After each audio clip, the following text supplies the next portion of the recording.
Nama saya Syafira. Dulu, sebelum dunia saya menyusut menjadi hanya seukuran kamar tidur anak dan lorong rumah sakit, saya adalah seorang desainer grafis. Saya mencintai warna, garis, dan kebebasan untuk menciptakan sesuatu dari ketiadaan. Sekarang, palet warna saya adalah suhu termometer. Garis yang saya perhatikan adalah grafik detak jantung, dan satu-satunya hal yang saya ciptakan setiap hari adalah harapan. Harapan bahwa hari ini akan lebih baik dari kemarin. Suami saya, Adrian, adalah seorang manajer proyek di sebuah perusahaan konstruksi besar. Pria yang dulu saya kenal sebagai sosok yang hangat dan penuh tawa kini telah menjelma menjadi bayangan.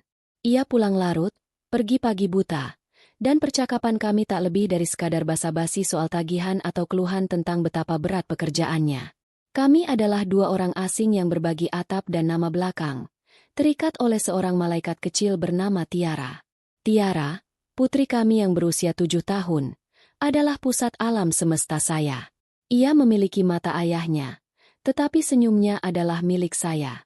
Sayangnya, ia juga memiliki penyakit yang tidak dimiliki siapapun di antara kami, leukemia limfoblastik akut. Sebuah nama mengerikan untuk monster yang tidur di dalam tubuh mungilnya. Setahun yang lalu, setelah berbulan-bulan kemoterapi yang merenggut rambut ikalnya dan tawa riangnya, dokter menyatakan Tiara dalam masa remisi. Itu adalah hari terbaik dalam hidup saya. Kami merayakannya. Hanya kami bertiga. Adrian bahkan tersenyum tulus hari itu. Sebuah pemandangan langka yang saya simpan erat dalam ingatan. Namun, remisi bukanlah kesembuhan. Itu adalah gencatan senjata, bukan kemenangan. Setiap pagi saya bangun dengan kecemasan yang sama, memeriksa apakah kulitnya pucat, apakah ada lebam baru, atau apakah napasnya terdengar berat. Rumah kami bukan lagi surga kecil yang damai, melainkan zona siaga yang tegang. Malam itu, ketegangan terasa lebih pekat dari biasanya. Hujan turun dengan deras di luar, seolah langit ikut merasakan kegelisahan saya. Tiara terbaring di tempat tidurnya. Napasnya terdengar pendek dan cepat. Dahinya berkeringat meskipun pendingin ruangan sudah saya atur di suhu terendah. Saya menempelkan punggung tangan saya ke lehernya. Panas. Termometer digital menunjukkan angka 39,2 derajat Celcius. Hati saya langsung mencelos. Ibu, dingin. Racaunya. Matanya setengah terpejam. Padahal tubuhnya seperti bara api. Iya, sayang. Ibu di sini. Bisik saya sambil menyelimutinya sebatas dada. Saya memberinya obat penurun panas yang sudah disiapkan dokter untuk keadaan darurat. Tetapi 1 jam kemudian, suhunya tidak bergeming. Kepanikan mulai menjalari pembuluh darah saya seperti racun. Saya meraih ponsel, mencari nama, Mas Adrian, di daftar kontak. Panggilan pertama, nada sambung berbunyi 4 kali sebelum dialihkan ke kotak suara. Saya mencoba lagi. Kali ini, panggilannya langsung ditolak. Layar ponsel menampilkan tulisan, panggilan ditolak, yang terasa seperti tamparan. Saya menatap tulisan itu, tidak percaya. Dia menolak panggilan dari istrinya di saat seperti ini? Jari-jari saya yang gemetar mengetik pesan singkat. Mas, Tiara demam tinggi sekali. Tidak turun-turun. Aku khawatir. Sen. 5 menit berlalu. Tidak ada balasan. 10 menit. Sunyi. Saya menatap Tiara yang mulai gelisah dalam tidurnya. Napasnya semakin berat. Ini bukan demam biasa. Insting seorang ibu tidak pernah salah. Saya mencoba menelepon Adrian untuk ketiga kalinya. Lagi-lagi, ditolak. Beberapa detik kemudian, sebuah pesan masuk. Bukan kalimat yang menenangkan. Bukan pertanyaan penuh kekhawatiran. Hanya 3 kata dingin yang menusuk. Masih meeting. Jangan ganggu. Jangan ganggu. 3 kata itu menghantam saya lebih keras dari apapun. Di sini saya berjuang antara hidup dan mati anak kami. Dan yang bisa ia katakan hanyalah, jangan ganggu. Air mata yang sedari tadi saya tahan akhirnya jatuh. Bukan air mata kesedihan, melainkan kemarahan. Kemarahan yang membara. Siapa yang sedang rapat hingga selarut ini? Rapat macam apa yang lebih penting daripada nyawa putrinya sendiri? Dulu, Adrian tidak seperti ini. Saya ingat ketika Tiara baru didiagnosis. Dialah yang menjadi batu karang saya. Dia memeluk saya ketika saya menangis, meyakinkan saya bahwa semuanya akan baik-baik saja. Dia yang begadang menemani Tiara di rumah sakit saat saya kelelahan. Tapi itu setahun yang lalu. Secara perlahan, dia menarik diri. Alasannya selalu sama. Kerja, stres, tekanan target. Dia bilang dia bekerja keras untuk membiayai pengobatan Tiara. Sebuah alasan yang membuat saya merasa bersalah jika mempertanyakannya. Jadi saya diam. Saya menelan semua kekecewaan, memaklumi semua ketidakhadirannya, karena saya pikir dia berjuang dengan caranya sendiri. Malam ini, saya sadar, itu semua mungkin hanya kebohongan. Saya tidak punya waktu untuk meratapi pernikahan saya yang sekarat. Anak saya butuh pertolongan. Saya menghapus air mata dengan kasar. Saya harus kuat untuk Tiara. Saya memesan taksi online, membungkus Tiara dengan selimut tebal, dan menggendongnya keluar dari rumah kami yang terasa dingin dan kosong. Di tengah hujan lebat, saya berdiri di teras, menunggu mobil datang, sambil terus memandangi layar ponsel. Tidak ada panggilan, tidak ada pesan. Hanya keheningan dari pria yang seharusnya berdiri di sisi saya. Di dalam taksi yang melaju membelah malam, saya memeluk Tiara erat. Kepalanya bersandar lemah di bahu saya. Saya bisa merasakan panas tubuhnya menembus pakaian saya. Saya melihat keluar jendela, ke jalanan kota yang basah dan berkilauan oleh lampu jalan. Kami melewatinya sendirian. Saya dan putri saya melawan dunia sendirian. Ponsel saya bergetar. Dengan harapan yang bodoh, saya membukanya. Itu bukan dari Adrian. Itu adalah notifikasi email, sebuah tagihan kartu kredit. Karena penasaran, saya membukanya. Tagihan atas nama Adrian. Saya menggulir daftar transaksi. Sebagian besar adalah restoran mahal dan toko pakaian bermerek yang tidak pernah saya kunjungi. Lalu, mata saya terpaku pada satu transaksi yang berulang setiap bulan. Pembayaran sewa sebuah apartemen di pusat kota. Apartemen? Kami tinggal di rumah kami sendiri. Untuk apa dia menyewa apartemen?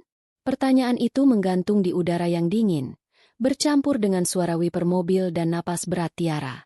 Saat itu, di dalam taksi yang melaju menuju rumah sakit, saya merasa bukan hanya demam Tiara yang mencapai puncaknya, tetapi juga batas kesabaran dan kepercayaan saya pada suami saya. Badai di luar tidak ada apa-apanya dibandingkan badai yang baru saja mulai terbentuk di dalam hati saya. Ruang gawat darurat adalah sebuah simfoni kekacauan yang teratur. Suara roda berangkar yang berdecit, pengumuman dari pengeras suara, tangisan lirih dari bilik sebelah, dan bau antiseptik yang menyengat di udara. Bagi orang lain, ini adalah tempat yang menakutkan. Bagi saya, ini adalah medan perang yang familiar. Saya mendaftarkan Tiara dengan tangan yang sudah tidak lagi gemetar, menjawab pertanyaan perawat dengan tenang, menjelaskan riwayat medisnya seolah saya sedang membaca daftar belanjaan. Saya telah melakukannya berkali-kali hingga semua terasa otomatis. Tiara langsung dibawa ke ruang tindakan. Mereka memasang infus di tangan mungilnya, mengambil sampel darah, dan memasang monitor jantung yang layarnya langsung menampilkan garis-garis hijau yang naik turun dengan cepat. Saya berdiri di sudut, merasa tidak berdaya. Saya hanya bisa memegang kakinya yang dingin, membisikkan kata-kata penenang yang mungkin bahkan tidak didengarnya. Setelah apa yang terasa seperti selamanya, seorang dokter muda berwajah lelah menghampiri saya. Ibu Shafira. Saya mengangguk. Kami sudah melihat hasil tes darah awal. Sel blastnya sangat tinggi. Sepertinya leukemianya kembali. Bu, kali ini cukup agresif. Kami harus segera merawatnya di ruang isolasi. Kita perlu memulai kemoterapi secepatnya. Setiap kata yang diucapkannya adalah sebuah pukulan telak. Kembali. Agresif. Kata-kata itu berdengung di telinga saya. Saya pikir kami sudah melewati bagian terburuk. Saya pikir kami sudah menang. Ternyata kami hanya sedang beristirahat di antara ronde pertarungan. Lakukan apapun yang harus dilakukan, Dok. Kata saya. Suara saya serak. Dokter itu mengangguk. Baik, Bu. Tolong selesaikan administrasinya di depan. Ya. Untuk perawatan ini, dibutuhkan deposit yang cukup besar. Deposit.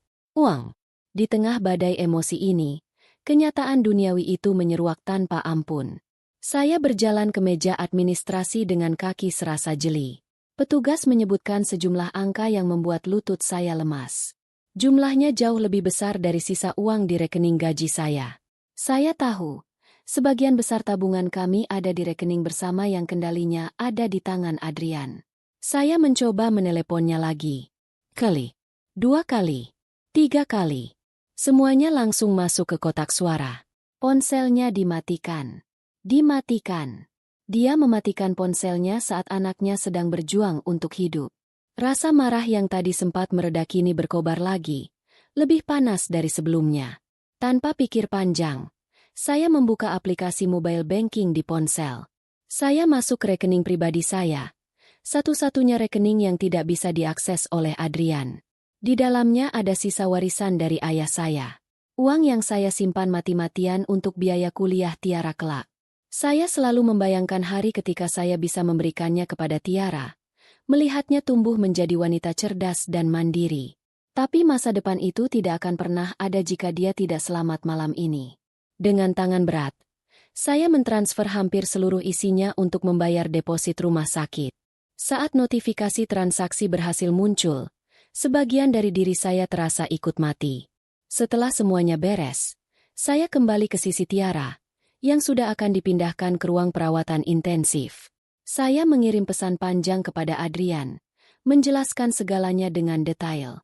Kondisi Tiara, diagnosis dokter, kebutuhan biaya. Saya bahkan melampirkan foto tagihan deposit. Saya mengakhiri pesan itu dengan sebuah permohonan. Tolong angkat teleponnya. Mas, aku butuh kamu di sini. Berjam-jam saya duduk di kursi di samping tempat tidur Tiara, memandangi wajah pucatnya dan mendengarkan bunyi monoton dari mesin-mesin yang membantunya bertahan hidup. Saya tidak tidur. Saya tidak makan. Saya hanya menatap layar ponsel, menunggu balasan yang tak kunjung datang. Sekitar pukul 3 pagi, ponsel saya akhirnya bergetar. Sebuah pesan masuk dari Adrian. Jantung saya berdebar kencang saat membukanya, mengharapkan serangkaian pertanyaan panik atau janji bahwa dia sedang dalam perjalanan. Yang saya dapatkan hanyalah satu kalimat.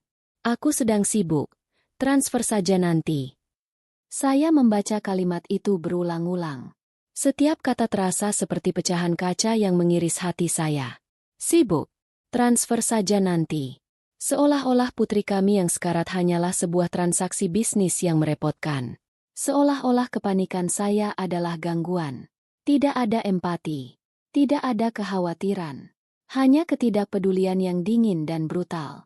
Saat itulah saya hancur. Pertahanan yang saya bangun runtuh. Saya terisak tanpa suara. Bahu saya berguncang hebat. Saya merasa begitu bodoh. Bodoh karena telah mempercayainya. Bodoh karena telah membuat alasan untuknya. Dan bodoh karena berpikir bahwa pernikahan kami masih bisa diselamatkan. Di tengah keputusasaan itu, saya melakukan satu-satunya hal yang bisa saya pikirkan. Saya menelepon Gita, sahabat saya sejak kuliah. Halo, Syaf? Kenapa jam segini?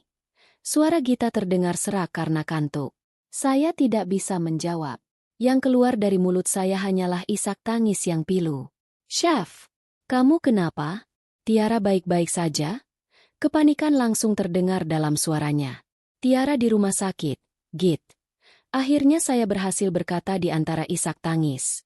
Dia kambuh lagi. Astaga, aku ke sana sekarang. Kamu di rumah sakit mana? Setengah jam kemudian, Gita datang. Wajahnya masih pucat karena khawatir. Dia langsung memeluk saya erat. Dan saat itulah tangis saya pecah sepenuhnya. Saya menceritakan semuanya. Demam tinggi Tiara, panggilan saya yang ditolak, pesan singkat Adrian yang kejam, hingga tagihan apartemen misterius yang saya lihat di email. Gita mendengarkan dengan sabar. Matanya menyiratkan kemarahan yang sama dengan yang saya rasakan. Setelah saya selesai, dia tidak mengatakan, sabar, ya, atau mungkin dia benar-benar sibuk. Dia menatap saya lekat-lekat dan berkata, ini sudah tidak beres, Syaf.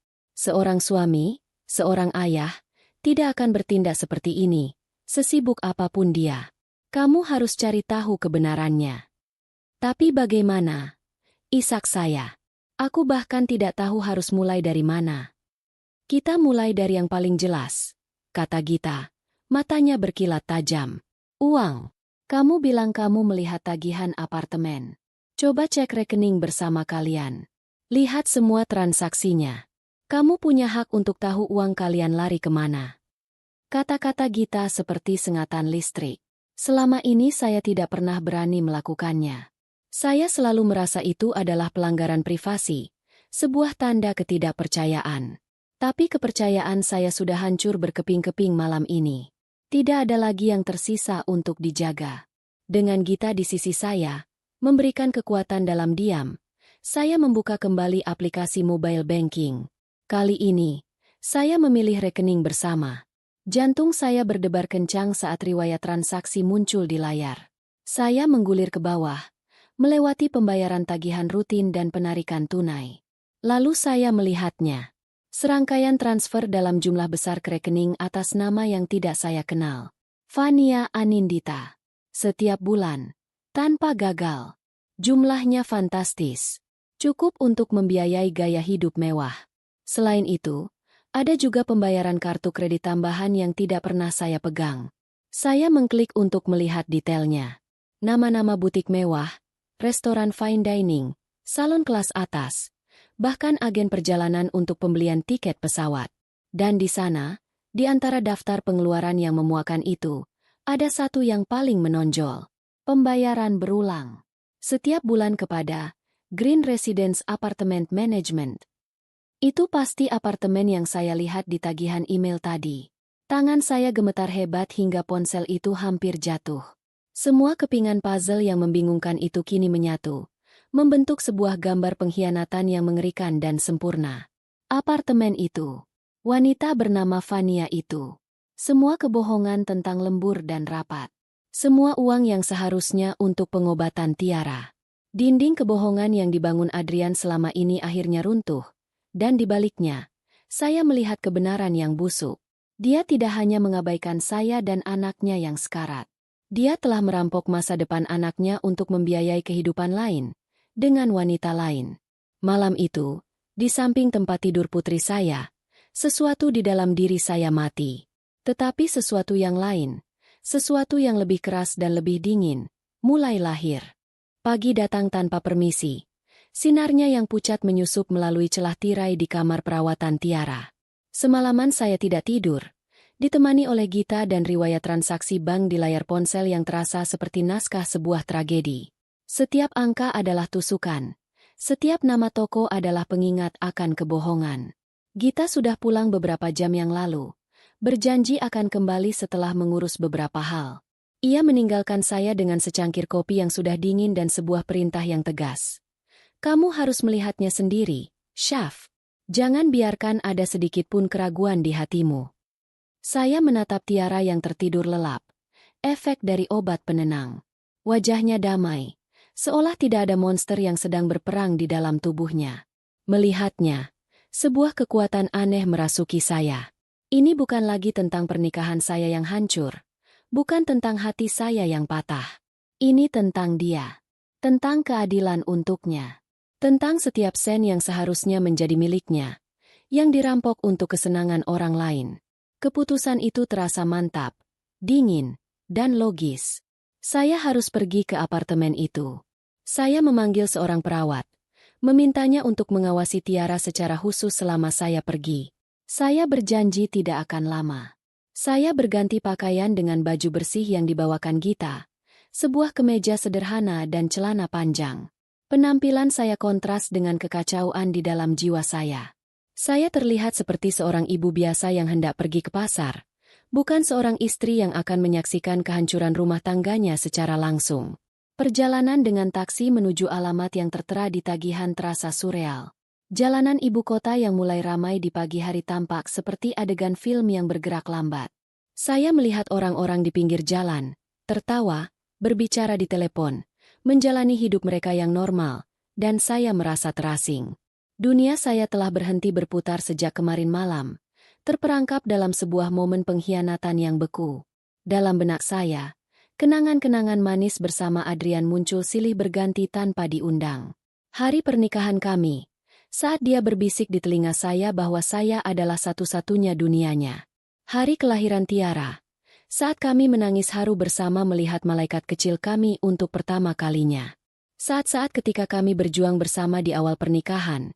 Makan mie instan di akhir bulan sambil tertawa dan berjanji bahwa suatu hari nanti kami akan sukses. Ironis. Sekarang dia sukses. Dan dia meninggalkan saya dan janji-janji itu jauh di belakang. Setiap kenangan indah itu kini terasa seperti kebohongan. Membuat perut saya mual. Taksi berhenti di depan sebuah gedung pencakar langit yang megah. Green Residence Apartment. Tulisan itu terukir dengan huruf-huruf emas yang berkilauan. Lobinya lebih mewah dari lobi hotel bintang 5. Lantai marmer mengilap, sofa-sofa kulit yang empuk, dan seorang resepsionis yang menyapa setiap orang dengan senyum profesional. Aroma parfum mahal yang lembut menguar di udara. Ini adalah dunia yang dibangun Adrian dengan uang yang seharusnya digunakan untuk membeli obat-obatan Tiara. Rasa minder dan marah bergejolak di dalam diri saya. Saya mengenakan kacamata hitam, menarik napas dalam-dalam, dan berjalan masuk. Saya memilih sebuah meja di sudut kafe kecil yang ada di lobi, memesan segelas teh yang saya tahu tidak akan saya sentuh. Dari sini, saya punya pemandangan yang jelas ke arah lift. Setiap kali pintu lift terbuka, jantung saya berdebar kencang. Beberapa kali saya dibuat kecewa. Seorang ekspatriat dengan anjingnya, seorang wanita karir dengan tas mahalnya, sepasang anak muda yang masih mesra. Waktu berjalan begitu lambat. Setiap menit terasa seperti 1 jam. Sebagian kecil dari diri saya yang naif masih berharap semua ini salah. Mungkin apartemen ini disewa untuk urusan bisnis. Mungkin wanita bernama Vania itu adalah rekan kerjanya. Mungkin ada penjelasan logis untuk semua ini. Lalu, pintu lift berdenting dan terbuka lagi. Dan harapan bodoh itu mati seketika. Adrian melangkah keluar. Tapi ini bukan Adrian yang saya kenal. Dia tidak mengenakan kemeja kusut dan wajah lelah karena bekerja. Dia mengenakan kaos polo bermerek yang pas di badan, celana chino yang mahal, dan sepatu kets putih bersih. Rambutnya tertata rapi. Dan dia terlihat bahagia. Benar-benar bahagia. Senyumnya lebar. Matanya berbinar. Dia terlihat lebih muda, lebih hidup, lebih bebas. Di sampingnya, melingkarkan lengan di lengannya, adalah seorang wanita. Vania. Saya tahu itu pasti dia. Tingginya hampir sama dengan saya. Tapi di sanalah semua persamaan berakhir. Dia adalah gambaran kesempurnaan yang dipoles. Rambutnya panjang bergelombang, riasannya tanpa celah, dan gaun musim panas yang dikenakannya memeluk tubuhnya dengan sempurna. Dia tertawa. Suara tawanya renyah dan penuh percaya diri. Mereka tampak seperti pasangan dari sampul majalah. Serasi, sempurna, dan menjijikan. Saya menahan napas. Tubuh saya kaku. Mereka berjalan melewati kafe tempat saya duduk. Begitu dekat hingga saya bisa mencium aroma parfumnya. Campuran wangi bunga dan kemewahan. Mereka tidak melihat saya. Dunia mereka terlalu sempurna untuk menyadari keberadaan bayangan menyedihkan seperti saya di sudut ruangan. Tepat sebelum mereka mencapai pintu keluar utama, Adrian berhenti. Dia menarik Vania mendekat, menangkup wajahnya dengan kedua tangan, dan menciumnya. Bukan ciuman singkat. Itu adalah ciuman yang dalam, penuh gairah, dan mesra. Ciuman yang tidak pernah saya terima selama bertahun-tahun. Ciuman yang dia berikan di tempat umum tanpa rasa malu, seolah ingin menunjukkan pada dunia bahwa wanita ini adalah miliknya. Pemandangan itu menghancurkan sisa-sisa hati saya menjadi debu. Visualisasi dari pengkhianatan itu 1000 kali lebih menyakitkan daripada sekadar angka-angka di laporan bank. Ini nyata. Kehidupan gandanya, kebahagiaannya, cintanya untuk wanita lain. Semua nyata. Dan semua itu dibangun di atas penderitaan saya dan anak saya. Saya tidak tahu berapa lama saya duduk terpaku setelah mereka pergi. Yang saya tahu, ketika saya akhirnya bisa bergerak, tangan saya gemetar hebat. Saya meninggalkan beberapa lembar uang di atas meja dan berjalan keluar dari gedung itu dengan langkah tergesa-gesa. Udara pagi yang lembab terasa menyesakkan. Saya bersandar pada dinding, mencoba mengatur napas, menahan keinginan untuk muntah. Saya mengeluarkan ponsel, mencari kontak Gita. Git. Suara saya bergetar saat dia mengangkat telepon. Aku sudah melihatnya. Semuanya benar. Tidak ada keterkejutan dalam suara Gita. Hanya nada yang datar dan dingin. Bagus. Sekarang kamu tahu pasti. Jangan lakukan apa-apa. Kembali ke rumah sakit sekarang. Temani Tiara. Kita akan menyusun rencana. Kita akan kumpulkan semua bukti yang kita bisa. Kita akan buat dia membayar semuanya. Panggilan itu berakhir. Saya memasukkan ponsel kembali ke dalam tas. Air mata tidak lagi jatuh. Rasa sakit yang luar biasa itu telah bermetamorfosis menjadi sesuatu yang lain. Sesuatu yang tajam, dingin, dan fokus. Saat saya naik taksi kembali ke rumah sakit, saya tidak lagi melihat kenangan-kenangan manis di benak saya. Yang saya lihat hanyalah wajah Adrian yang tersenyum bahagia, dan ciumannya dengan wanita itu. Gambaran itu terpatri di otak saya, bukan lagi sebagai sumber sakit, tapi sebagai bahan bakar. Saya bukan lagi Syafira, istri yang tersakiti. Saya adalah seorang ibu yang putrinya telah dirampok. Dan saya akan mengambil kembali semua yang menjadi hak kami, sampai ke akar-akarnya. Perang baru saja dimulai.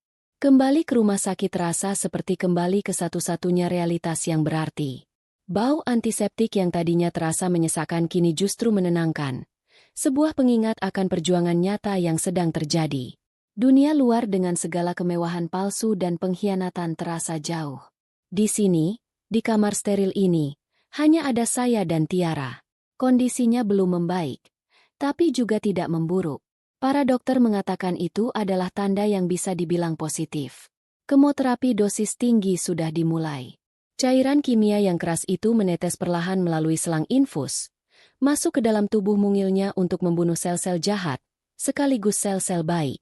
Efek sampingnya datang dengan cepat dan kejam. Tiara mual, lemas, dan tidak nafsu makan. Saya menyuapinya bubur sesendok demi sesendok, membujuknya seperti anak kecil, meskipun dia sudah berusia 7 tahun. Saya membacakan cerita-cerita kesukaannya dengan suara ceria yang dipaksakan, menyanyikan lagu pengantar tidur saat dia tidak bisa terlelap karena nyeri.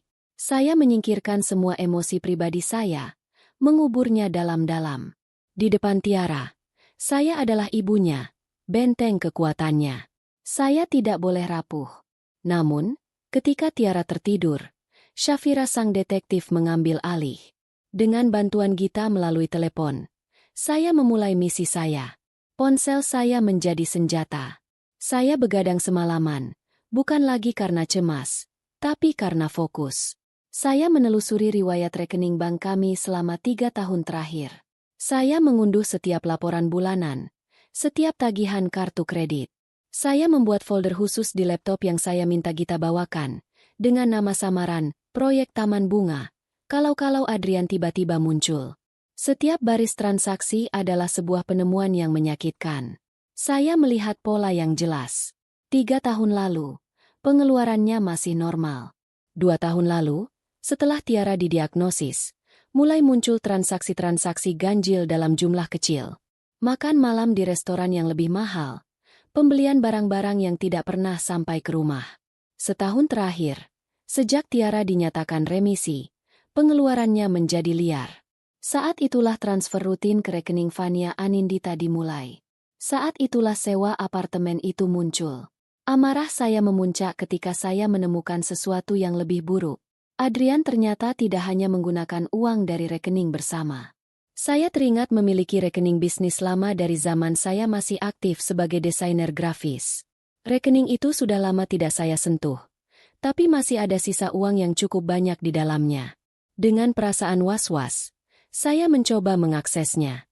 Dan benar saja, isinya hampir kosong. Saya melihat riwayatnya. Adrian telah memalsukan tanda tangan saya pada formulir penarikan dana beberapa bulan yang lalu, mengurasnya secara bertahap hingga habis.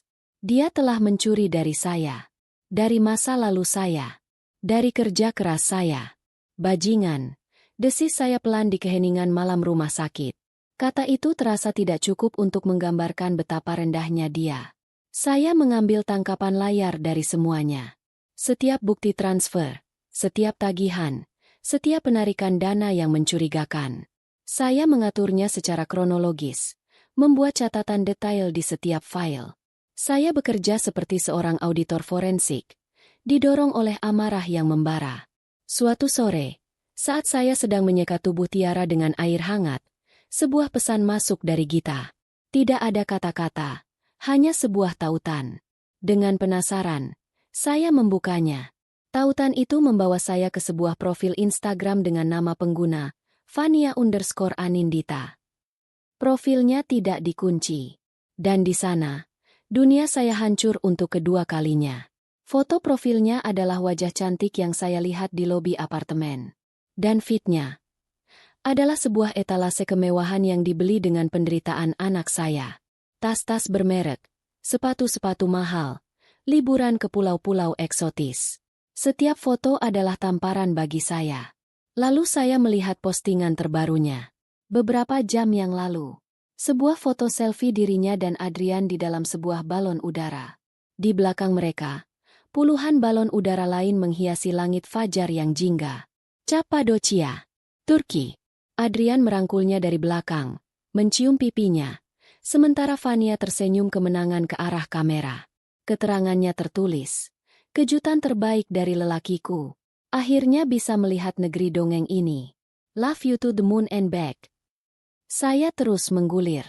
Ada video mereka sedang tertawa di sebuah restoran mewah dengan pemandangan Selat Bosporus. Ada foto Fania memamerkan tas belanjaan dari Grand Bazaar. Mereka sedang berlibur. Berlibur mewah di saat putri kandungnya terbaring di sini, berjuang antara hidup dan mati. Rasa mual yang hebat menyerang saya.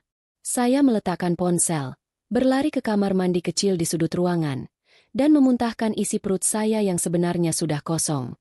Saya mencengkeram wastafel yang dingin, tubuh saya gemetar tak terkendali. Isak tangis yang saya tahan berhari-hari akhirnya keluar. Sebuah raungan tanpa suara yang menyakitkan. Ini bukan lagi pengkhianatan. Ini adalah sebuah kekejaman yang tak terbayangkan. Bagaimana bisa seorang ayah melakukan ini? Bagaimana bisa dia tertawa dan bersenang-senang saat mengetahui anaknya mungkin tidak akan melihat hari esok? Apa dia tidak punya hati? Setelah tangis saya reda, yang tersisa hanyalah kehampaan yang dingin. Saya kembali ke samping tempat tidur Tiara, mengambil ponsel saya. Dengan tangan yang kini mantap, saya membuka kamera. Saya mengambil foto Tiara yang paling menyedihkan. Wajahnya pucat, matanya terpejam dengan lingkaran hitam di bawahnya. Selang nasogastrik menempel di pipinya, dan rambutnya yang baru mulai tumbuh tipis tampak lepek karena keringat. Saya membuka percakapan dengan Adrian. Saya melampirkan foto itu. Lalu, jari-jari saya mengetik dengan cepat. Didikte oleh amarah murni. Anakmu sekarat, dan kau di sana. Saya menekan tombol kirim. Saya melihat status pesan itu berubah. Tekem. Lalu, beberapa menit kemudian, 2 centang biru muncul. Dibaca. Dia sudah melihatnya. Dia sudah melihat foto anaknya. Dia sudah membaca pesan saya. Saya menunggu. 1 menit. 5 menit. 10 menit. 1 jam. Tidak ada balasan. Tidak ada panggilan. Tidak ada apa-apa. Hanya keheningan. Keheningan yang memekakan telinga dari seberang dunia. Keheningan itu adalah jawaban yang paling jelas dari semuanya. Dia tidak peduli. Dia benar-benar tidak peduli. Dengan gerakan lambat dan pasti, saya membuka profil kontaknya. Saya menatap fotonya. Foto pernikahan kami yang masih terpajang di sana. Sebuah artefak dari kehidupan lain. Saya menekannya, memilih opsi, hapus foto. Lalu, saya menghapus namanya dari daftar kontak saya. Menggantinya dengan satu kata, monster. Cinta, harapan, kenangan. Semuanya telah lenyap malam itu, terbakar habis oleh keheningannya yang kejam. Yang tersisa hanyalah abu. Dan dari abu itu, sebuah tekad yang sekeras baja mulai terbentuk. Dia akan membayar semua ini. Saya bersumpah atas nama nyawa putri saya. Dia akan membayar setiap air mata kami dengan penderitaannya. Beberapa hari berikutnya, waktu kehilangan maknanya. Siang dan malam melebur menjadi satu siklus tak berujung dari bunyi mesin, bau obat, dan suara langkah perawat di koridor. Saya hidup dalam gelembung kedap suara yang hanya berisi saya, Tiara, dan harapan yang menipis setiap detiknya. Kondisi Tiara menurun dengan cepat. Kemoterapi yang diharapkan menjadi senjata pamungkas ternyata tidak mampu membendung keganasan penyakitnya. Sel-sel kanker itu seperti pasukan pemberontak yang kebal, terus merajalela dan merebut setiap jengkal wilayah di tubuh mungilnya. Putri saya yang dulu lincah kini hanya bisa terbaring, matanya seringkali terpejam, dan napasnya terdengar berat seolah setiap tarikannya adalah sebuah perjuangan. Saya merawatnya seperti robot, menyeka tubuhnya, mengganti pakaiannya, membisikkan cerita di telinganya. Saya melakukannya dengan efisien, tanpa air mata. Emosi adalah kemewahan yang tidak saya miliki. Semua energi saya tercurah untuk satu tujuan, membuat sisa waktu Tiara senyaman mungkin. Gita menjadi penyambung lidah saya dengan dunia luar. Dia yang membawakan makanan yang tidak saya sentuh, pakaian bersih yang saya kenakan tanpa berpikir, dan berita-berita tentang dunia yang terasa begitu jauh. Di sela-sela waktu, saat Tiara tertidur, saya melanjutkan pekerjaan saya. Mengumpulkan bukti.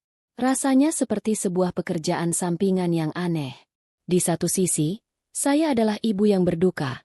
Di sisi lain, saya adalah seorang jaksa penuntut yang sedang membangun kasusnya. Dua kepribadian itu hidup berdampingan di dalam diri saya, dipisahkan oleh dinding kesedihan yang tebal. Suatu sore, Dr. Damar, kepala tim onkologi yang merawat Tiara, meminta saya ke ruangannya. Dia adalah seorang pria parubaya yang tenang dengan mata yang memancarkan kelelahan dan empati. Saya sudah tahu apa yang akan dikatakannya. Saya bisa melihatnya dari cara dia menatap saya, dari helaan napasnya yang berat sebelum dia mulai berbicara. Ibu Syafira, mulainya dengan lembut. Kami sudah mencoba semua protokol yang ada. Kami sudah memberikan obat-obatan terbaik. Tapi respons tubuh Tiara tidak seperti yang kita harapkan. Kankernya sudah menyebar terlalu jauh dan terlalu cepat. Saya mendengarkan dalam diam. Tangan saya terkepal di pangkuan. Pada titik ini, lanjutnya, memilih kata-katanya dengan hati-hati. Intervensi medis lebih lanjut hanya akan menambah penderitaannya tanpa memberikan harapan kesembuhan. Yang bisa kita lakukan sekarang adalah memastikan dia tidak merasa sakit dan merasa nyaman. Membuatnya nyaman. Sebuah eufemisme medis untuk menunggui kematian. Saya mengangguk pelan. Air mata tidak datang. Saya sudah terlalu kering untuk menangis. Saya sarankan, tambah Dr. Damar, suaranya penuh ulas asih. Ibu memanggil keluarga dekat, agar mereka punya kesempatan untuk mengucapkan selamat tinggal. Keluarga. Kata itu terasa asing. Keluarga saya hanyalah Tiara. Orang tua saya sudah lama tiada. Kerabat lain tinggal jauh di luar kota. Satu-satunya orang yang seharusnya menjadi keluarga terdekatnya adalah ayahnya. Pria yang sedang menikmati matahari di belahan dunia lain. Kembali di kamar perawatan, saya menatap wajah Tiara. Dia tampak begitu kecil di atas ranjang rumah sakit yang besar. Sebuah kewajiban yang aneh, sisa-sisa dari peran saya sebagai seorang istri, mendorong saya untuk memberitahunya. Bukan karena saya ingin dia datang. Bukan karena saya pikir dia pantas mendapatkannya. Tapi karena saya ingin catatan hidup ini lengkap. Saya ingin suatu hari nanti, ketika dia mencoba membela diri, saya bisa berkata, aku sudah memberimu kesempatan. Saya membuka ponsel, mencari kontak, monster. Saya mengetik pesan terakhir saya kepadanya. Tidak ada permohonan, tidak ada kemarahan. Hanya fakta yang dingin dan telanjang. Dokter bilang waktunya tidak lama lagi. Kalau kamu ingin melihatnya untuk terakhir kali, pulanglah sekarang. Sen. Seperti sebelumnya, dua centang biru muncul hampir seketika. Dia membacanya. Di sebuah kafe di Istanbul, atau mungkin di lobi hotelnya yang mewah, dia membaca bahwa putrinya akan segera meninggal. Dan seperti sebelumnya, tidak ada balasan. Kehampaan dari seberang dunia itu adalah vonis terakhirnya bagi saya. Dia telah membuat pilihannya. Dia memilih kehidupan barunya, dan membuang kami begitu saja. Baiklah, setidaknya sekarang semuanya jelas. Jam-jam berikutnya adalah momen paling berharga sekaligus paling menyakitkan dalam hidup saya. Saya meminta perawat untuk mengurangi jumlah monitor yang tidak perlu. Saya ingin mendengar suara napasnya, bukan bunyi mesin. Saya memutar lagu-lagu anak-anak kesukaannya dengan volume rendah. Saya membasahi bibirnya yang kering dengan kapas basah. Tiara sayang, bisik saya di telinganya. Ibu di sini. Ibu tidak akan kemana-mana. Saya menceritakan semua rencana kita. Rencana bohong yang indah. Saya bercerita tentang liburan kita ke pantai. Membangun istana pasir yang besar sekali. Saya bercerita tentang anjing Golden Retriever yang akan kita adopsi dan kita beri nama Chico. Saya bercerita tentang gaun ulang tahunnya yang ke-8. Berwarna biru langit dengan taburan bintang perak. Saya terus berbicara. Mengisi keheningan dengan mimpi-mimpi yang tidak akan pernah terwujud. Menjelang malam, napasnya menjadi semakin dangkal. Perawat datang dan memeriksa tanda-tanda vitalnya. Memberiku tatapan penuh simpati yang tidak saya butuhkan. Saya tahu waktunya akan segera tiba. Saya bisa merasakannya. Dan di saat-saat terakhir itu, sebuah amarah yang irasional dan putus asa membakar saya. Saya tidak bisa membiarkannya pergi begitu saja. Saya tidak bisa membiarkan Adrian lolos tanpa mendengar ini. Dia tidak pantas mendapatkan kedamaian. Dia harus menjadi saksi, bahkan jika hanya melalui suara. Dengan jari gemetar, saya menekan tombol panggil pada kontak, monster. 1 detik, 2 detik, panggilan itu tersambung. Tapi suara di seberang sana bukanlah suara Adrian. Itu suara seorang wanita, sedikit serak dan terdengar kesal. Ada suara musik dan gelak tawa di latar belakang. Halo, bentaknya. Itu suara Vania. Saya membeku. Bisa saya bicara dengan Adrian? Tanya saya. Suara saya nyaris tak terdengar. Wanita itu tertawa. Tawa yang sinis dan merendahkan. Siapa ini yang berani-beraninya ganggu? Adrian lagi sibuk. Ini penting. Ini tentang anaknya. Desak saya. Rasa putus asa membuat suara saya bergetar. Oh, ya ampun. Suaranya penuh dengan kekesalan yang dibuat-buat. Dengar ya. Kami ini lagi liburan. Jangan ganggu kami dengan drama kamu. Urus saja sendiri anakmu itu. Dan kemudian dia mengucapkan kalimat yang akan selamanya terukir di otak saya dengan bara api. Jangan ganggu kami. Lagi liburan. Di saat yang sama, monitor di sebelah saya mulai mengeluarkan bunyi peringatan yang nyaring dan panik. Napas Tiara berhenti. Saya tidak lagi mendengar suara Vania. Saya tidak lagi peduli padanya. Saya menempelkan ponsel ke telinga saya. Mata saya terpaku pada garis hijau di monitor yang mulai melurus. Dengan suara yang anehnya tenang, suara yang datang dari tempat yang jauh di luar jangkauan rasa sakit, saya mengucapkan kata-kata terakhir saya kepada mereka. Sampaikan pada Adrian. Kata saya pelan dan jelas. Anaknya sudah tiada. Saya memutus panggilan. Dan tepat pada saat itu, bunyi peringatan yang panik berubah menjadi satu nada panjang yang memekakan telinga. Beep! Garis hijau itu kini lurus sempurna. Tiara telah pergi. Dunia saya berhenti. Ponsel terlepas dari genggaman saya yang lemas. Jatuh ke lantai tanpa suara. Yang ada hanyalah bunyi monoton dari mesin kematian itu dan keheningan di dalam hati saya yang kini telah menjadi sebuah lubang hitam yang luas. Setelah bunyi panjang itu, keheningan yang datang terasa lebih mengerikan. Para perawat dan dokter damar masuk ke ruangan dengan sigap, melakukan prosedur yang sudah menjadi rutinitas bagi mereka. Mereka mematikan mesin, mencatat waktu kematian, dan mengucapkan kata-kata bela sungkawa yang terdengar seperti gumaman dari dunia lain. Saya hanya duduk di sana, mematung. Saya menatap wajah Tiara yang kini terlihat sangat damai, seolah semua rasa sakit telah terangkat dari tubuhnya. Tidak ada air mata. Tidak ada teriakan. Hanya kekosongan. Rasanya seolah jiwa saya telah tercerabut dari tubuh, melayang di sudut langit-langit, mengamati seorang wanita berwajah pucat yang tampak seperti saya, duduk di samping jasad putrinya. Gita datang tak lama kemudian. Saya tidak tahu siapa yang meneleponnya. Mungkin pihak rumah sakit. Dia tidak mengatakan apa-apa.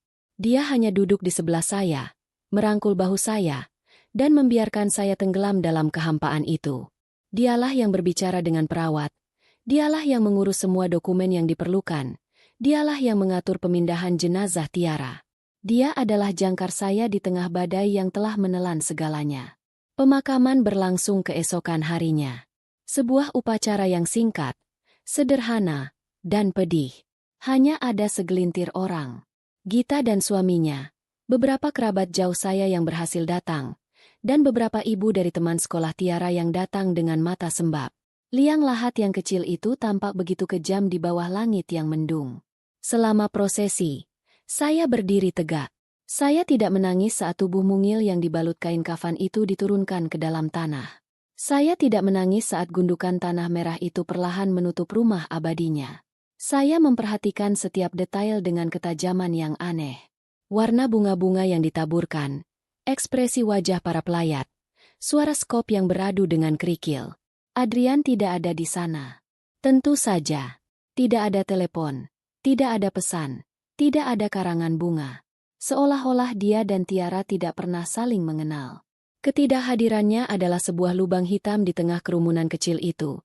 Sebuah penghinaan terakhir bagi kenangan putrinya. Dan di saat itu, saya tahu, apapun yang tersisa dari belas kasihan saya untuknya telah ikut terkubur bersama jasad Tiara.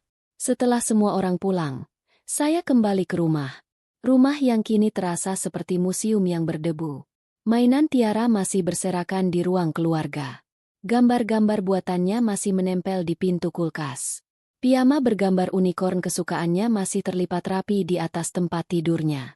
Setiap sudut rumah ini meneriakkan namanya, dan keheningan yang ditinggalkannya terasa memekakkan telinga.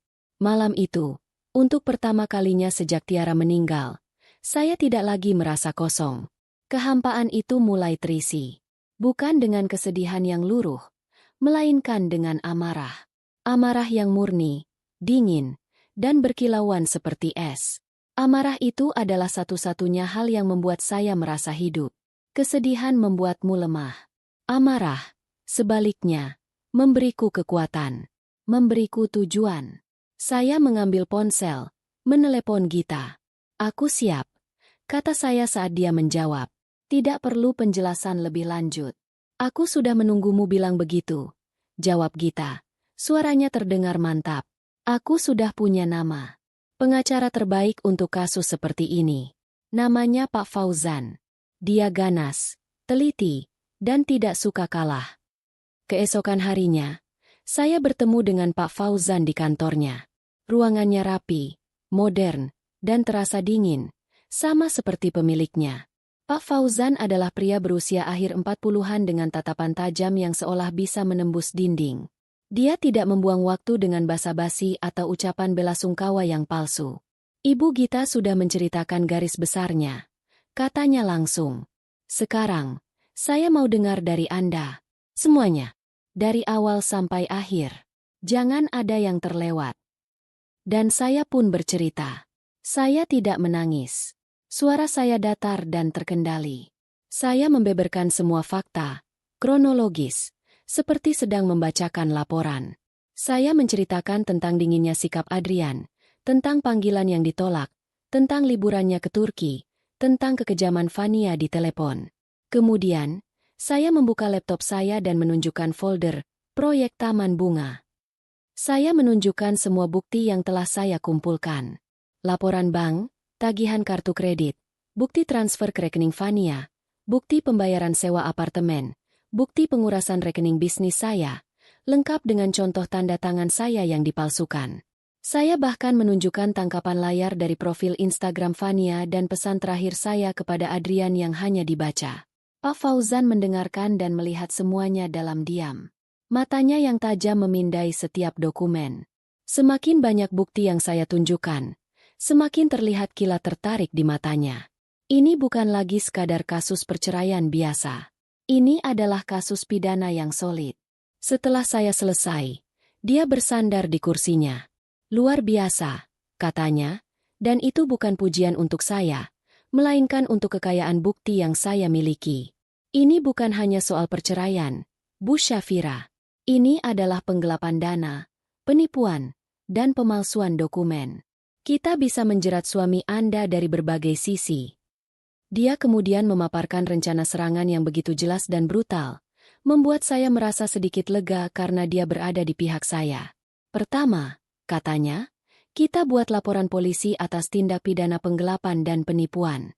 Kita akan serahkan semua bukti keuangan ini. Ini akan menjadi pukulan pertama yang tidak akan dia duga. Begitu laporan masuk dan dia ditetapkan sebagai tersangka, dia tidak akan bisa lari. Kedua, bersamaan dengan itu, kita ajukan gugatan cerai. Kita tuntut hak asuh penuh atas aset bersama, termasuk rumah yang ibu tinggali. Kita juga akan menuntut ganti rugi material untuk semua uang yang telah dia curi, dan ganti rugi imaterial untuk penderitaan batin yang ibu alami. Jumlahnya akan kita buat sebesar mungkin. Ketiga, dan ini yang paling penting untuk segera dilakukan, lanjutnya sambil mencondongkan tubuh ke depan, kita akan mengajukan permohonan sita aset ke pengadilan. Kita minta pengadilan untuk membekukan semua rekening bank atas namanya, menahan gajinya, dan menyita aset apapun yang dia miliki. Ini akan melumpuhkannya secara finansial. Dia dan selingkuhannya tidak akan bisa menggunakan uang ibu lagi untuk bersenang-senang. Mendengar rencana itu, saya merasakan secercah kepuasan yang dingin. Ini bukan lagi tentang balas dendam emosional. Ini adalah tentang keadilan yang terstruktur. Ini adalah tentang mengambil kembali apa yang menjadi hak anak saya. Saya setuju, kata saya tanpa ragu. Lakukan semuanya. Pak Fauzan tersenyum tipis. Senyum seekor hiu yang mencium bau darah. Dia menyodorkan beberapa lembar dokumen ke arah saya. Surat kuasa. Saya mengambil pulpen yang tergeletak di meja. Ujungnya terasa dingin di jari saya. Dengan gerakan yang mantap dan tanpa keraguan sedikitpun, saya membubuhkan tanda tangan saya di atas materai. Setiap goresan pulpen adalah sebuah pernyataan perang. Saat saya berjalan keluar dari gedung kantor hukum itu, matahari sore terasa hangat di kulit saya. Untuk pertama kalinya dalam waktu yang sangat lama, saya merasa memiliki kendali. Saya bukan lagi korban yang pasrah. Saya adalah kekuatan yang akan datang. Bidadari yang terluka itu telah mati, terkubur bersama putrinya. Yang bangkit dari kuburnya adalah seorang malaikat pembalas dendam. Saya memeriksa ponsel. Masih tidak ada pesan. Tidak ada panggilan dari Turki. Sempurna. Biarkan dia menikmati sisa liburannya dalam kebodohan. Dia tidak tahu bahwa saat dia kembali, yang akan menyambutnya bukanlah istri yang berduka, melainkan badai yang siap menghancurkan seluruh dunianya. Seminggu setelah pertemuan dengan Pak Fauzan, saya hidup dalam penantian yang aneh. Mesin hukum telah mulai berputar, tetapi di permukaan, semuanya tampak tenang. Laporan polisi sudah resmi dibuat. Gugatan cerai telah didaftarkan di pengadilan agama, dan permohonan pembekuan aset sedang diproses. Setiap hari, saya bertukar pesan singkat dengan Pak Fauzan, menerima pembaruan yang ringkas dan efisien. Di luar itu, saya mengisi hari-hari saya dengan sebuah ritual yang menyakitkan namun perlu. Saya membongkar dunia Tiara. Satu persatu, saya memasukkan mainannya ke dalam kardus. Rumah boneka, set teh mini, dan tumpukan buku-buku dongeng. Saya melipat pakaiannya, gaun-gaun mungil dan piyama-piyama lembut. Aroma khasnya masih samar-samar tertinggal di kain. Saya tidak menangis. Setiap benda yang saya sentuh bukan lagi sumber kesedihan, melainkan barang bukti dalam persidangan di benak saya sendiri. Gaun ini seharusnya bisa dibeli jika uangnya tidak dipakai untuk makan malam mewah. Mainan ini seharusnya bisa diperbaiki jika uangnya tidak dipakai untuk membayar sewa apartemen. Setiap lipatan pakaian, setiap lembar halaman buku, adalah pengingat akan hutang yang harus ditagih. Saya mengubah kamarnya menjadi gudang kenangan yang rapi. Setelah selesai, saya menutup pintunya. Itu adalah sebuah bab yang telah berakhir. Kini, saya harus fokus pada babak selanjutnya. Penutup dari kisah saya dengan Adrian. Sinyal itu datang pada suatu Selasa sore. Sebuah pesan dari Gita. Seperti biasa, tidak ada kata-kata. Hanya tangkapan layar dari sebuah unggahan Instagram story. Itu akun Fania. Sebuah foto gelas sampahnya dengan latar belakang jendela apartemen yang familiar. Di bawahnya tertulis, Home Sweet Home. Mereka sudah kembali. Jantung saya tidak berdebar kencang karena gugup. Sebaliknya, sebuah ketenangan yang dingin menyelimuti saya. Ini saatnya. Saya sudah tahu apa yang harus saya lakukan. Saya telah memutar ulang adegan ini di kepala saya berkali-kali. Saya memilih pakaian saya dengan saksama. Bukan gaun duka yang suram, bukan pula pakaian yang mencolok. Saya mengenakan blus putih sederhana, celana jeans, dan sepatu datar. Saya ingin terlihat seperti diri saya sendiri, bukan seperti korban yang meminta belas kasihan. Saya mengikat rambut saya ke belakang dengan rapi. Saat saya menatap cermin, yang balas menatap saya adalah seorang wanita dengan mata yang kosong namun penuh dengan tujuan. Perjalanan kedua saya ke Green Residence terasa sangat berbeda. Kali ini, saya tidak lagi merasa minder atau terintimidasi oleh kemewahannya. Sebaliknya, saya merasa marah. Setiap pilar marmer, setiap kilau lampu kristal, terasa seperti sebuah penghinaan yang dibeli dengan uang darah anak saya. Saya berjalan melewati lobi dengan kepala tegak, tidak lagi bersembunyi di balik kacamata hitam. Saya tidak perlu menyelinap masuk. Beberapa hari sebelumnya, atas saran Pak Fauzan, saya telah menghubungi manajemen gedung. Dengan menunjukkan bukti pembayaran sewa yang ditarik dari rekening bersama kami dan kartu keluarga, saya menyatakan diri sebagai salah satu penyewa resmi. Mereka memberiku akses dan kartu kunci duplikat tanpa banyak bertanya. Kartu itu terasa dingin dan berat di tangan saya. Sebuah kunci menuju jantung pertahanan musuh. Di depan pintu unit apartemen, saya berhenti sejenak. Saya bisa mendengar suara musik yang samar-samar dari dalam. Saya menarik napas dalam-dalam, bukan untuk menenangkan diri, tapi untuk mengumpulkan semua amarah, semua rasa sakit, semua malam tanpa tidur di rumah sakit, dan memusatkannya menjadi satu titik energi. Saya tidak menggunakan kartu kunci. Saya ingin dia membukakan pintu untuk saya. Saya menekan bel. Beberapa saat kemudian, pintu terbuka. Di sanalah dia, Fania. Dia mengenakan jubah mandi sutra berwarna merah marun, rambutnya digulung handuk, dan wajahnya dilapisi masker. Dia tampak terkejut melihat saya. Matanya melebar sesaat. Namun, keterkejutan itu dengan cepat digantikan oleh senyum sinis yang sombong. "Oh, lihat siapa yang datang," katanya. Suaranya mengejek. "Istri yang terbuang. Ngapain kamu di sini?" Nyasar. Saya tidak membalas ejekannya. Saya hanya menatapnya dengan tatapan dingin. Saya datang untuk mengambil kembali apa yang menjadi milik saya. Fania tertawa terbahak-bahak. Tawa yang sama yang saya dengar di telepon beberapa saat sebelum Tiara meninggal. "Milikmu? Tidak ada apapun milikmu di sini. Ini duniaku sekarang. Kamu sebaiknya pulang saja ke duniamu yang menyedihkan itu dan berhenti mengganggu kami." "Dunia yang kamu tinggali ini," kata saya pelan.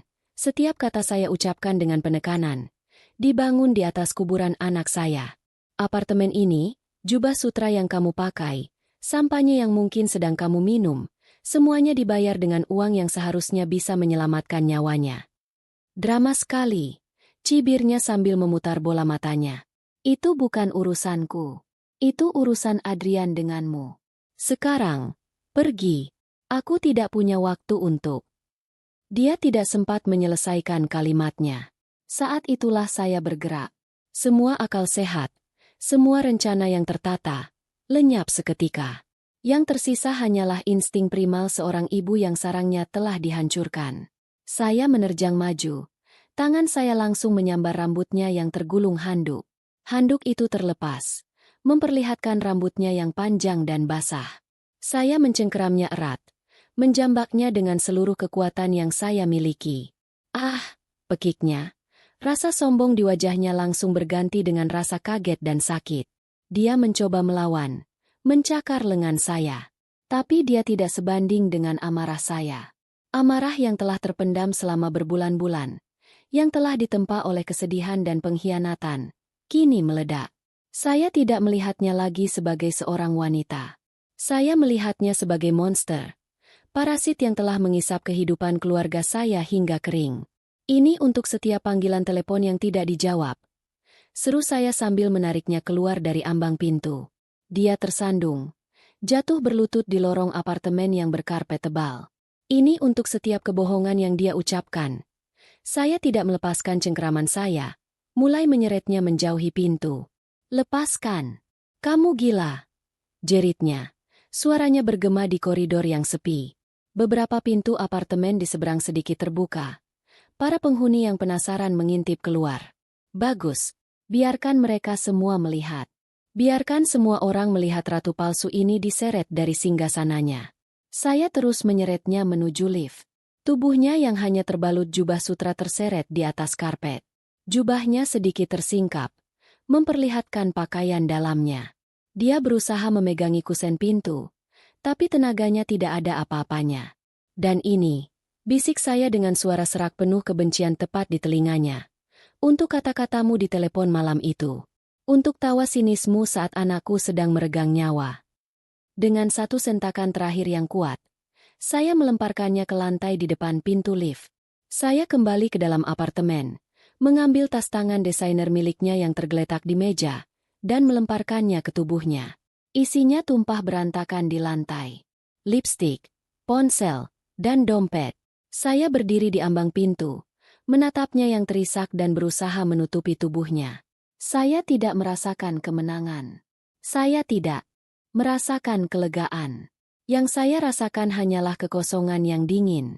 Pekerjaan ini harus dilakukan, dan saya telah melakukannya. Dengar baik-baik, parasit, kata saya dengan suara yang tidak lagi meninggi, melainkan rendah dan mematikan. Jangan pernah kembali ke sini. Jangan pernah menyentuh apapun yang menjadi milik saya atau anak saya lagi. Babakmu sudah selesai. Saya membanting pintu, menguncinya dari dalam. Suara tangisan dan makiannya masih terdengar dari luar.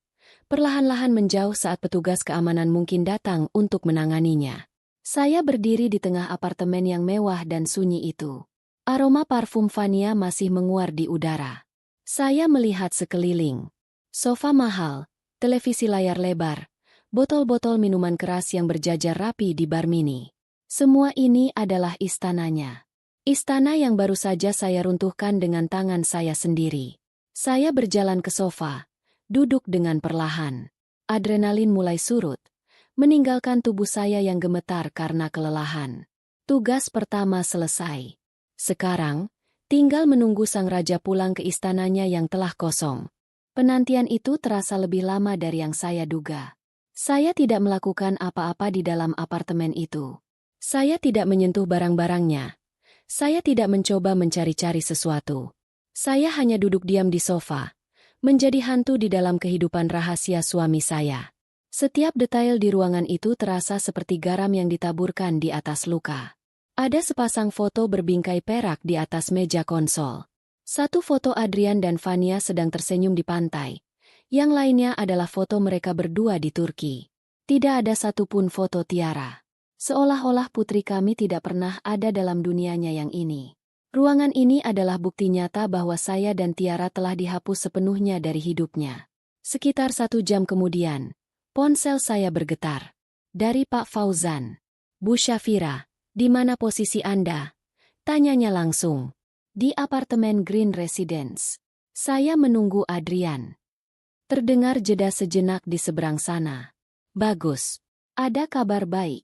Permohonan sita aset sudah dikabulkan pengadilan pagi ini. Semua rekeningnya sudah dibekukan. Surat perintah penjemputan juga sudah dikeluarkan oleh pihak kepolisian berdasarkan laporan ibu. Mereka sedang dalam perjalanan ke kantornya. Tapi jika ibu bilang dia akan ke apartemen, lebih baik kita tunggu di sana. Akan lebih efektif. Dia akan ke sini, kata saya. Yakin. Wanitanya pasti sudah meneleponnya sambil menangis. Baik. Saya akan koordinasikan dengan tim penyidik. Mereka akan tiba di sana sebentar lagi. Jangan hadapi dia sendirian terlalu lama. Tetap tenang. Panggilan berakhir.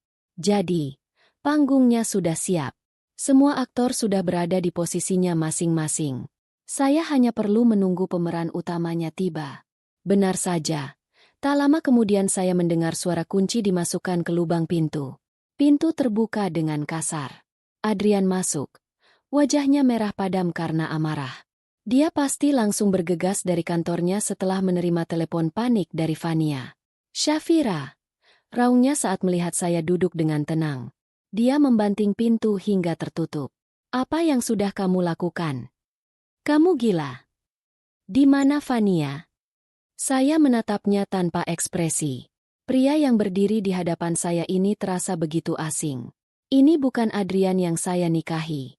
Ini adalah monster yang egois dan pemarah. Aku mengusirnya. Jawab saya datar. Kamu tidak punya hak. Ini apartemenku. Teriaknya sambil berjalan mendekat. Apartemenmu? Saya tertawa kecil. Tawa yang hambar dan tanpa humor. Mas, mari kita berhenti bermain sandiwara. Apartemen ini dibayar dari rekening bersama kita. Dari uang warisan ayahku. Dari dana yang seharusnya untuk kemoterapi Tiara. Jadi, jika ada yang punya hak di sini, itu adalah saya. Wajah Adrian memucat. Dia tidak menyangka saya tahu sedetail itu. Kamu jangan mengada-ada. Aku bekerja keras untuk semua ini. Untuk kalian. Itu dia. Alasan andalannya. Alasan yang selalu dia gunakan untuk membungkam saya. Tapi saya tidak akan diam lagi. Bekerja keras? Saya berdiri, berjalan ke meja dan mengambil tumpukan kertas yang sudah saya siapkan. Itu adalah salinan dari semua bukti yang saya berikan kepada Pak Fauzan. Saya melemparkannya ke atas meja kopi di depannya.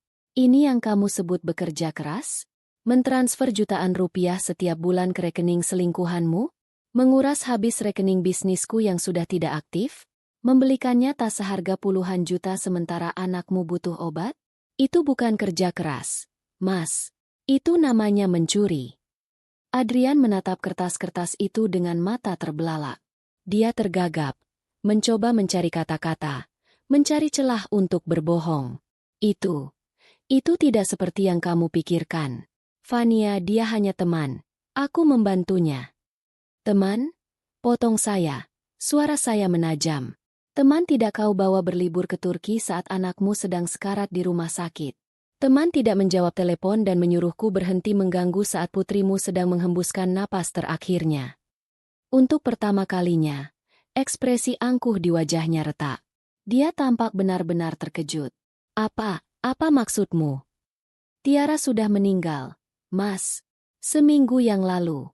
Saat kau dan temanmu itu sedang bersulang sampahnya di Istanbul.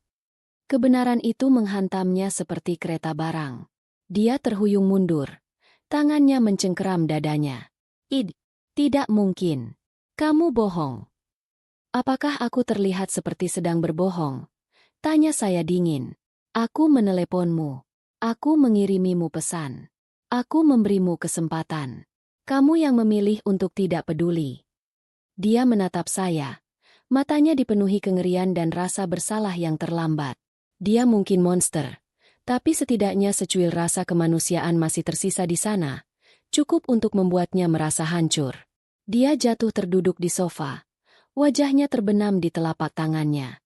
Di saat itulah, ketukan keras terdengar di pintu. Adrian mendongak, bingung. Siapa itu? Saya tidak menjawab. Saya hanya menatapnya. Ketukan itu terdengar lagi, lebih keras. Polisi, buka pintunya. Kepanikan yang murni kini mengambil alih wajah Adrian. Dia menatap saya. Matanya memohon. Syaf, apa ini?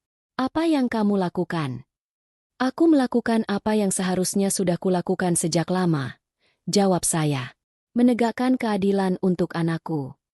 Saya berjalan dan membuka pintu. 2 orang penyidik berpakaian preman dan seorang polisi berseragam berdiri di sana.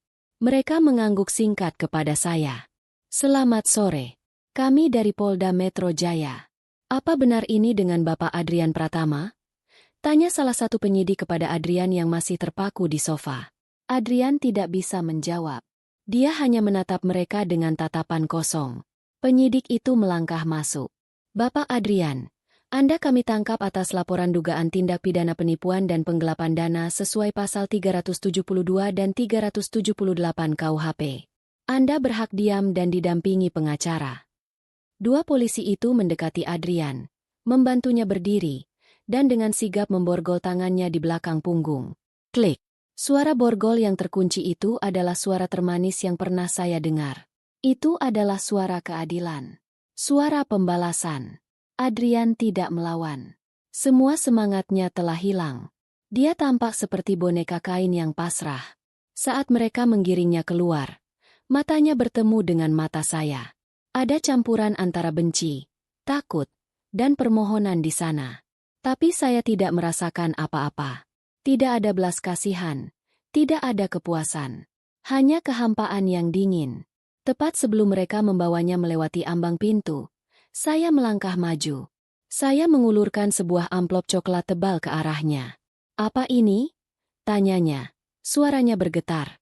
Polisi yang memegangnya mengambil amplop itu untuknya. "Gugatan cerai kita," jawab saya. Suara saya sedatar padang gurun. "Anggap saja ini hadiah selamat datang kembali ke rumah, Mas." Mereka membawanya pergi.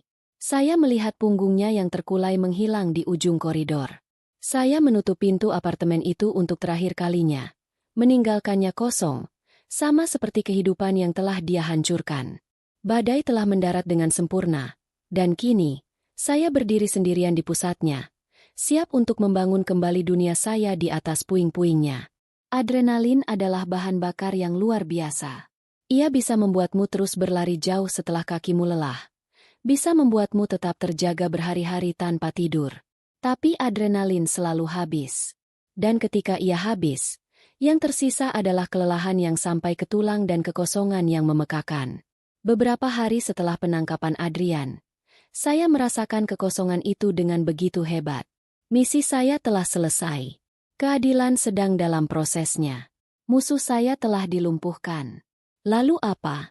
Saya akan bangun di pagi hari di rumah yang sunyi, dan untuk pertama kalinya dalam waktu yang sangat lama, saya tidak punya tujuan.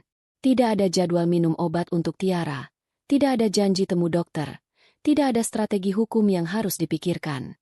Hanya ada jam-jam kosong yang membentang di hadapan saya seperti gurun pasir. Pak Fauzan menangani proses hukum dengan efisiensi yang mengagumkan. Adrian ditahan di sel. Permohonan penangguhan penahanannya ditolak mentah-mentah oleh hakim. Bukti-bukti yang saya kumpulkan terlalu kuat. Dan risiko dia melarikan diri atau menghilangkan barang bukti dianggap terlalu tinggi. Rekeningnya yang dibekukan membuatnya tidak berdaya. Dari Gita, saya mendengar kabar simpang siur bahwa Fania menghilang bak di telan bumi. Tanpa sumber dana, gaya hidupnya yang mewah tak lagi bisa dipertahankan. Dia pergi, sama seperti parasit yang meninggalkan inangnya yang sekarat. Saya tidak peduli. Dia hanyalah kerusakan tambahan dalam sebuah bencana yang lebih besar. Proses perceraian berjalan mulus. Adrian, dari balik jeruji besi, tidak punya posisi tawar sama sekali. Dia tidak bisa menuntut apa-apa. Dia hanya bisa pasrah menerima semua tuntutan yang saya ajukan. Dunia luar bergerak maju, tapi dunia saya di dalam rumah ini berhenti. Saya mencoba kembali membuka laptop dan mengerjakan beberapa proyek desain. Mencoba menyalakan kembali api kreativitas yang pernah begitu membara. Tapi yang saya lihat di layar kosong hanyalah kanvas putih yang hampa. Warna-warna tampak pucat. Garis-garis terasa tidak bermakna. Bagaimana saya bisa menciptakan keindahan ketika dunia saya sendiri begitu penuh dengan keburukan? Gita datang hampir setiap hari, membawakan saya makanan, memaksa saya untuk mandi dan keluar dari kamar. Dia tidak pernah menyuruh saya untuk melupakan atau move on. Dia hanya duduk di samping saya dalam diam. Kehadirannya menjadi sauh yang membuat saya tidak sepenuhnya hanyut. "Kamu harus keluar dari rumah ini sesekali, Chef," katanya pada suatu sore. Udara di dalam sini terasa berat. "Aku mau kemana?" jawab saya lesu. "Kemana saja. Mungkin kembali ke rumah sakit? Bukan untuk mengenang kesedihan, tapi untuk berterima kasih pada perawat-perawat yang sudah begitu baik merawat Tiara. Untuk menutup bab itu dengan benar." Usul itu terdengar masuk akal. Ada semacam urusan yang belum selesai di sana. Jadi, keesokan harinya, saya memberanikan diri kembali ke tempat di mana saya kehilangan segalanya. Saya membawa bingkisan buah dan kue untuk para perawat di bangsal onkologi anak. Mereka menyambut saya dengan pelukan hangat dan mata yang berkaca-kaca. Kami berbicara sebentar, mengenang senyum Tiara dan semangatnya yang luar biasa. Rasanya menyakitkan, tapi juga melegakan. Saat saya hendak pulang, di lobi rumah sakit yang ramai, saya tanpa sengaja berpapasan dengan Dokter Damar. Dia tampak terkejut melihat saya. "Ibu Syafira," sapanya dengan sopan. "Apa kabar?" "Baik, Dok," jawab saya, sebuah kebohongan otomatis. Dia menatap saya lekat. Matanya yang bijaksana seolah bisa melihat kerapuhan di balik topeng ketenangan saya. Anda terlihat lebih baik, katanya, dan saya tahu dia tidak sedang berbasa-basi. Tapi mata Anda masih terlihat lelah. Kami akhirnya duduk di kafe kecil di dekat rumah sakit. Saya tidak tahu mengapa saya setuju saat dia mengajak. Mungkin karena dia adalah salah satu dari sedikit orang yang mengerti kedalaman kehilangan saya tanpa perlu saya jelaskan. Percakapan kami mengalir dengan mudah. Kami tidak berbicara tentang Adrian atau kasus hukum. Kami berbicara tentang Tiara. Saya menceritakan kelucuan-kelucuan Tiara yang tidak sempat dia saksikan. Tentang bagaimana Tiara pernah mencoba memakaikan lipstik pada kucing tetangga. Tentang cita-citanya menjadi astronot agar bisa memetik bintang untuk saya. Dokter Damar mendengarkan dengan saksama. Dia pun berbagi kenangannya tentang Tiara dari sudut pandang seorang dokter. Bagaimana Tiara selalu mencoba tersenyum bahkan setelah menjalani prosedur yang menyakitkan. Bagaimana dia pernah menggambar potret Dokter Damar dengan krayon dan memberikannya sebagai hadiah. Saya masih menyimpannya di laci meja saya, katanya sambil tersenyum tipis. Untuk pertama kalinya, membicarakan Tiara tidak hanya meninggalkan rasa sakit, tapi juga kehangatan. Dokter Damar telah melihat sisi perjuangan Tiara yang bahkan saya pun tidak lihat. Bersamanya, saya tidak merasa seperti seorang ibu yang gagal, melainkan seorang ibu dari pejuang yang hebat. Pertemuan itu menjadi yang pertama dari banyak pertemuan lainnya. Terkadang kami hanya minum kopi. Di lain waktu kami makan siang di warung sederhana dekat rumah sakit. Dia tidak pernah mencoba menghibur saya atau memberi nasihat. Dia hanya menjadi pendengar yang baik. Dia adalah kebalikan dari Adrian. Jika Adrian adalah badai yang menghancurkan, Damar adalah pohon rindang yang menawarkan keteduhan. Dia tenang, sabar, dan kehadirannya tidak menuntut apa-apa. Perlahan, saya mulai berbicara tentang hal-hal lain. Tentang kecintaan saya pada seni. Saya bercerita bahwa saya dulu sering melukis. Kenapa berhenti? Tanyanya. Setelah Tiara sakit, semua energi saya habis untuknya. Setelah dia pergi, rasanya tidak ada lagi warna yang tersisa di dunia ini untuk dilukis. Jawab saya jujur. Dia tidak mengatakan, kamu harus mulai melukis lagi. Dia hanya berkata, saya yakin warna-warna itu tidak pergi. Mereka hanya sedang bersembunyi. Menunggu untuk ditemukan kembali. Suatu akhir pekan, dia mengajak saya berjalan-jalan di sebuah taman kota yang rimbun. Kami berjalan berdampingan dalam keheningan yang nyaman. Saya melihat keluarga-keluarga kecil yang sedang piknik, anak-anak yang berlarian mengejar layang-layang. Dulu, pemandangan seperti itu akan menyayat hati saya. Tapi hari itu, entah kenapa, rasa sakitnya tidak begitu tajam. Damar kemudian menceritakan sebuah lelucon garing tentang seorang pasiennya yang mencoba menyembunyikan kue di bawah bantalnya. Ceritanya sendiri tidak terlalu lucu, tapi cara dia menceritakannya dengan wajah serius membuat saya tersenyum. Lalu, tanpa saya sadari, sebuah tawa kecil lolos dari bibir saya. Suara tawa itu mengejutkan saya. Rasanya asing, seperti mendengar suara orang lain. Sudah berapa lama saya tidak tertawa? Berbulan-bulan? Bertahun-tahun? Rasanya seperti itu. Tawa itu kecil, singkat, dan tidak sempurna, tapi itu nyata. Damar berhenti berjalan dan menatap saya. Dia tidak ikut tertawa. Dia hanya tersenyum, senyum yang tulus dan hangat. Suara itu, katanya lembut, indah sekali. Saya harap saya bisa mendengarnya lebih sering. Kata-katanya tidak merayu, tidak menggoda. Kata-katanya sederhana dan tulus. Dan entah kenapa, itu menyentuh sesuatu di dalam diri saya yang sudah lama saya kira mati. Di tengah taman itu, di bawah sinar matahari sore yang hangat, saya merasakan secercah harapan pertama. Seperti tunas kecil yang menembus tanah yang keras setelah musim dingin yang panjang. Puing-puing kehidupan saya masih berserakan di mana-mana, tapi untuk pertama kalinya, saya merasa mungkin, hanya mungkin, saya bisa mulai membangun sesuatu yang baru di atasnya. Waktu adalah penyembuh yang aneh. Ia tidak menghapus luka, tidak juga membuatmu lupa. Ia hanya memberimu jarak. 18 bulan setelah hari di mana dunia saya hancur, jarak itu terasa cukup untuk saya bisa menoleh ke belakang tanpa hancur berkeping-keping. Proses hukum terhadap Adrian telah berakhir setahun yang lalu. Dia dinyatakan bersalah atas semua tuduhan.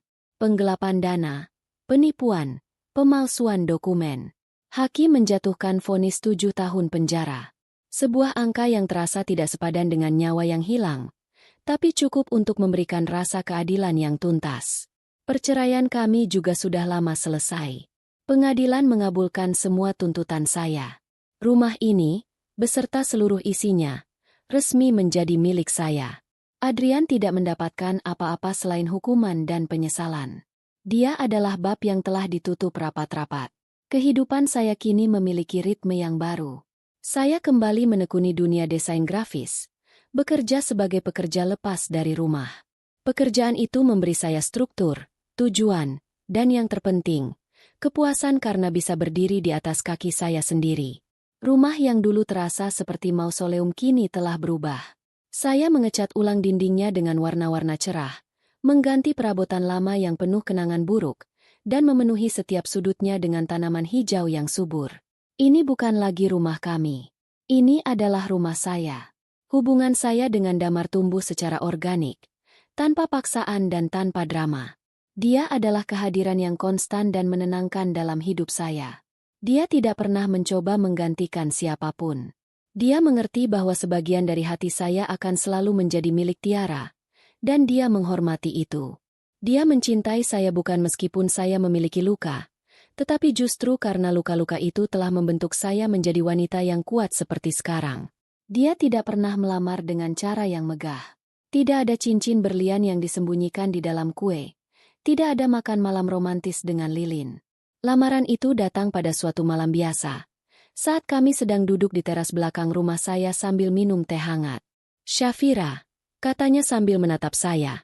Matanya yang teduh tampak serius. "Saya tidak bisa menjanjikanmu kehidupan seperti di negeri dongeng. Saya tidak bisa menghapus masa lalumu atau rasa sakitmu. Tapi saya bisa berjanji untuk selalu ada di sini. Untuk mendengarkan ceritamu saat kamu ingin bicara, dan untuk duduk dalam diam bersamamu saat kamu tidak ingin. Saya ingin membangun masa depan yang tenang bersamamu. Saya ingin menjadi alasanmu tersenyum setiap hari." Dia berhenti sejenak, lalu bertanya dengan sederhana, "Maukah kamu menikah dengan saya?" Air mata mengalir di pipi saya. Tapi kali ini, bukan air mata kesedihan atau kemarahan. Ini adalah air mata kelegaan. Air mata kebahagiaan yang tulus. Saya mengangguk, tidak bisa berkata-kata. Pernikahan kami dilangsungkan sebulan kemudian. Kami sepakat untuk tidak mengadakan resepsi besar-besaran. Kami hanya menginginkan sesuatu yang sakral, intim, dan bermakna.